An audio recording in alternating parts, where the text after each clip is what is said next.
"Oh, honey, didn't you check your bag? You don't have a ticket anymore." That was the last thing my mother said to me before she boarded the plane home, leaving me stranded at the gate in Paris. She scanned 3 boarding passes, hers, my father's, and my sister Beatrice's. Mine was gone.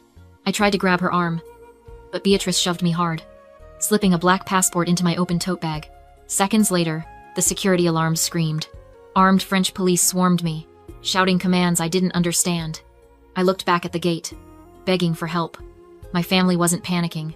They weren't crying. They were walking down the jet bridge, leaving me to be arrested in a foreign country with a stolen passport in my bag. Before I tell you what they planned to do with my inheritance while I was locked in a foreign cell, drop a comment. Where are you watching from? And what time is it for you right now? I sat in a glass-walled detention room that smelled like industrial cleaner and stale coffee. Most people would be crying. Most people would be screaming for a lawyer or begging the stone-faced guard for a phone call. But I didn't cry. I calculated. I'm a forensic accountant. My job is to look at a mess of numbers and find the story they're trying to hide. So I looked at my situation like a balance sheet. Item 1. My mother took my real passport. Item 2. My sister planted a stolen passport in my bag. Item 3. This specific passport was reported lost yesterday, which meant a mandatory 48-hour identity hold while French authorities verified who I was. Why 48 hours? Then it clicked. The realization hit me harder than the cold metal chair I was sitting on. My grandmother's trust fund. $2,500,000. It was set to mature tomorrow at noon. There was a specific clause in the fine print, the absentee clause. If the primary beneficiary couldn't be located or contacted within 24 hours of the maturity date, administrative control temporarily reverted to the next of kin. My parents, they didn't just want to ruin my vacation. They needed me to vanish for exactly 2 days so they could legally steal $2.5 million. It was brilliant. It was evil. And I was trapped in a glass box while they were probably ordering champagne in first class. The door buzzed open. I expected a detective. Instead, a man walked in who looked like he owned the airport. He wore a charcoal suit that cost more than my car, and he moved with the kind of predatory grace you usually see in sharks or investment bankers. He didn't sit. He stood by the door, studying me like I was a column of figures he couldn't quite get to add up. "Ellie Miller," he said. His voice was low, devoid of sympathy. "Top of your class at Wharton. Specialized in forensic audits for distressed assets. You have a reputation for finding money that doesn't want to be found." I straightened my spine. "Who are you?" "Sebastian. I run a venture capital firm in New York. We have a mutual problem." "My problem is a stolen passport and a family that framed me," I said. "What's yours?" "My problem is a merger happening in 3 days. I have a partner who is skimming off the top, but he's good. Too good.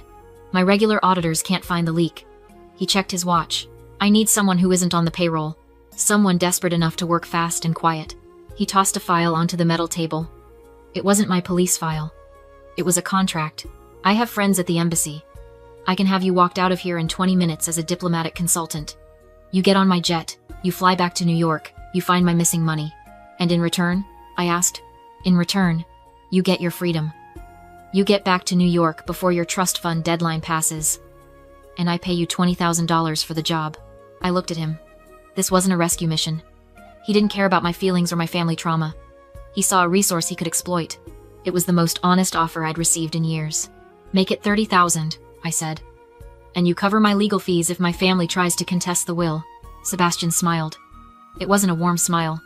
It was the smile of a man who just closed a profitable deal. "Done." I stood up. I didn't look back at the guard or the glass box. I walked out of that room. Not as a victim, but as a partner. My family thought they had discarded me. They didn't realize they had just pushed me into the big leagues. The cabin of Sebastian's private jet was quieter than a library and colder than a morgue. He sat across from me, reviewing a merger agreement, while I stared at the dossier his team had compiled on my family. It was impressive. In less than an hour, they had pulled bank records, emails, and the full text of my grandmother's trust. I flipped to page 4. There it was, the absentee clause. In the event the primary beneficiary cannot be located or is deemed legally incapacitated 48 hours prior to disbursement, administrative power transfers to the secondary guardians. My parents. They didn't just want the money. They wanted the power to spend it without oversight. I looked out the window at the Atlantic Ocean below. I should have been heartbroken. I should have been mourning the loss of the family I thought I had. But as I read the legal fine print, the sadness evaporated. In its place, a cold, hard rage began to settle in my chest. Because this wasn't the first time, The memories hit me like physical blows. Not vague feelings of neglect, but specific, itemized receipts of every time I had bankrolled their dysfunction. I remembered being 22. I had just bought my first car, a used Honda Civic. I was so proud of it. 2 days later, my father, Walter, sat me down at the kitchen table. He wasn't angry, he was pathetic. He was crying. He owed $30,000 to a bookie who was threatening to break his legs. "You're the responsible one, Ellie," he had said. "You can fix this. You always fix this." I sold the car the next morning. I wired the money to the bookie. My father didn't thank me. He didn't apologize. He just asked me for a ride to the track the next weekend. I turned the page of the dossier. I remembered the scholarship to Wharton. It was a full ride. My ticket out. But Beatrice had just gone through a bad breakup. My mother insisted she needed a mental health year in Italy to recover. They couldn't afford it unless... "Ellie, you can just take out loans," my mother had said, her voice reasonable, as if asking me to pass the salt. "Beatrice is fragile. She needs this experience. You're strong. You can handle the debt." I gave up the scholarship money so my sister could eat gelato in Florence while I worked the graveyard shift at a data center to pay tuition. For years, I told myself this was love. I told myself that being the strong one was a compliment. I was wrong. I looked at Sebastian, who was watching me over the rim of his espresso cup. "You realize what you are to them, don't you?" he asked quietly. "Yes," I said. "I'm not a daughter. I'm an insurance policy." They had spent 29 years training me to be competent. Not so I could succeed, but so I could clean up their messes. They groomed me to be the perfect fixer, the reliable safety net. And now that the big payout was coming, they were cashing me out. They thought they had broken me at that airport. They thought stripping me of my passport and my phone would leave me helpless. But they forgot one thing. They were the ones who taught me how to survive without resources. They were the ones who forced me to become a shark just to keep my head above water. I reached into my bag and pulled out the laptop Sebastian had provided. "What are you doing?" he asked. I opened a blank document. "I'm drafting an incorporation agreement for a shell company," I said, my fingers flying across the keys. "They want a quick payout? I'm going to give them an opportunity they can't refuse." "You're going to trap them," Sebastian stated. It wasn't a question. "They trained me to fix their messes," I said, staring at the cursor blinking on the white screen. "Now, I'm going to fix them permanently." We landed at Teterboro just as the sun was bleeding over the New York skyline. Sebastian's driver was waiting on the tarmac. No customs lines, no questions. Money doesn't just buy things, it buys shortcuts. 30 minutes later, I was sitting in the war room of Sebastian's penthouse in Tribeca. It was a fortress of glass and steel, completely detached from the mess my life had become. "My security team has set up a mirror of your cloud accounts," Sebastian said, sliding a tablet across the mahogany table. "You might want to brace yourself." I didn't brace. I tapped the screen. I was technically free, but digitally, I was already dead. Beatrice had been busy. The first thing I saw was her Instagram story, posted 6 hours ago. It was a selfie of her looking teary-eyed in the airport lounge, captioning a black screen. "Please pray for my sister Ellie. She had a severe mental breakdown at the airport in Paris. We are doing everything we can to get her professional help. Please respect our privacy during this crisis." It was a masterclass in character assassination. By framing it as a mental health crisis, she wasn't just explaining my absence. She was discrediting any accusation I might make later. If I screamed fraud, she would just nod sadly and say, "See, she's paranoid." But that was just the social media smokescreen. The real damage was in my email. My mother, Sylvia, had sent an urgent priority message to the trust executor. Subject: Emergency guardianship. Disbursement of funds. Attached was a scanned document. A police incident report from Charles de Gaulle Airport, citing me for a security breach and erratic behavior. "As you can see," my mother wrote, "Eleanor is currently incarcerated and mentally unfit to manage her affairs. Per the absentee clause, we are invoking our right as secondary guardians to secure the assets before she causes further harm to herself." They weren't just stealing the money. They were nuking my professional reputation to do it. A forensic accountant labeled mentally unstable and incarcerated is unemployable. They were making sure that even if I got out, I would have nothing left to go back to. I felt a cold shiver run down my spine. Not fear. Clarity. They truly believed I was helpless. They thought I was sitting in a French cell, crying into my hands, waiting for them to save me. They had no idea I was sitting in a penthouse in Tribeca, watching their every move in high definition. "They're thorough," Sebastian noted, reading over my shoulder. "They've effectively blocked you from contesting the transfer without a lengthy legal battle.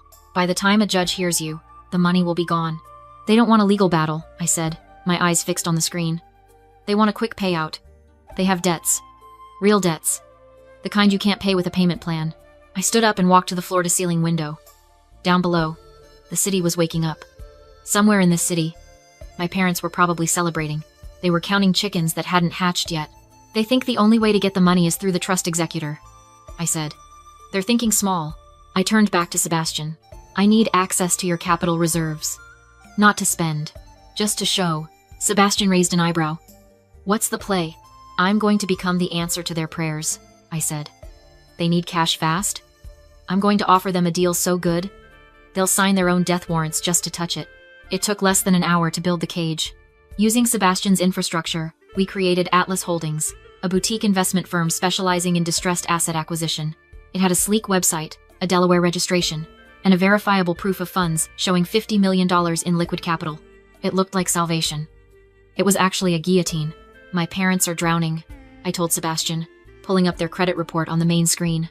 They have 3 mortgages, maxed out credit cards, and if my father's gambling habits haven't changed, he owes money to people who don't send late notices. So we offer them a lifeline, Sebastian said. We offer them a bridge loan, I corrected. High interest, short-term, immediate payout. We offer to buy out their bad debt for pennies on the dollar. But we need collateral. The trust fund. Sebastian finished. Exactly. But since the trust is technically in my name, Atlas Holdings can't accept it as collateral unless the current guardians swear under oath that the primary beneficiary is incapacitated, Sebastian said, a shark-like grin spreading across his face. Perjury, I said. Wire fraud, bank fraud, the trifecta. We didn't make the call ourselves. Sebastian brought in Marcus, a corporate attorney who specialized in hostile takeovers. Marcus had a voice like gravel wrapped in silk. He sounded exactly like the kind of man who made problems disappear for a price. We sat in the war room, listening on speakerphone as Marcus dialed my father's number. It rang twice. Hello? Walter's voice was tight, anxious. He was probably expecting a debt collector. Mr. Miller? This is Marcus Thorne representing Atlas Holdings. We've acquired a portfolio of distressed liabilities that includes your outstanding notes. We are looking to liquidate these positions immediately. I watched the audio waveform on the screen. My father was silent. He was terrified. I don't have the liquidity right now, Walter stammered. We're waiting on a family trust disbursement. But there are administrative delays. Delays make my partners nervous, Mr. Miller, Marcus said, his tone bored and impatient. However, Atlas is willing to consolidate your debt into a single bridge loan secured against the trust. We can wire the funds this afternoon, but we need to close the file today. Today? Walter's voice cracked. Yes, we can do today. Excellent.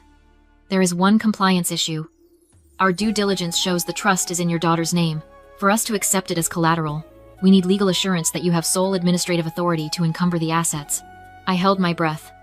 This was the moment. My daughter is unavailable, Walter said quickly. She had a mental break. She's in custody abroad. We have emergency powers. I see, Marcus said. Standard procedure in these cases requires an affidavit of sole authority. You'll need to sign a sworn statement confirming her incapacity and your exclusive right to the funds. It carries the weight of a court order. Can you execute that document? Yes, Walter said. No hesitation. No guilt. Just greed. We can sign it immediately. Good. Meet me at our satellite office in Midtown in 2 hours. Bring the paperwork. We'll have the check ready. Marcus hung up. The room was silent. I looked at the screen, at the disconnect notification. My father hadn't just agreed to a loan. He had just agreed to commit a federal felony to steal my money. He didn't care if I was sick. He didn't care if I was in jail. He just wanted the check. Sebastian slid a folder toward me. The affidavit is airtight, he said. Once they sign, it's a confession. I took the pen. My hand was steady. Let's go, I said. I don't want to be late for my own funeral. From behind one-way glass, I watched my family celebrate around the check on the table. Champagne flowed. Beatrice snapped selfies. My father whispered about loan sharks and deadlines. My mother reassured him they just needed signatures. They weren't stealing from me, they believed they were saving me. It's time, I said. I walked into the room. Silence fell. My mother dropped her glass. My father went pale. You haven't signed yet, I noted, picking up the affidavit. You were about to commit perjury, I said calmly. Sign it, Dad. 5 to 10 years in federal prison. I dare you. He froze. The trap had sprung. Then Beatrice smiled. She held up my stolen phone. I accessed your firm's server, she said. Downloaded your top clients' files. An email to the ethics board goes out in 10 minutes. Your career or your inheritance. Choose. I opened my laptop. That passcode wasn't a mistake, I said. It was bait. The wall monitor lit up security logs, locations, timestamps. My phone had been in French police custody when the breach occurred. You committed international cyber fraud using a stolen device, I said. That triggers an automatic FBI alert. Her face collapsed. A man in the corner stood the loan's proxy lawyer. He stamped the affidavit. I'm a court-appointed notary and mandatory fraud reporter, he said. That signature makes this perjury and wire fraud. Sebastian checked his watch. The detectives have been listening next door. 2 plainclothes officers entered. Beatrice dropped the phone. My parents panicked. You wanted my career or my inheritance, I said quietly. You lose both. Handcuffs clicked. No shouting, just consequences. 3 weeks later, I signed the final document in my new corner office. Sebastian and I dissolved our contract. No drama, just respect. I booked a one-way first-class ticket to Paris. They said family is everything. They were wrong. Freedom is.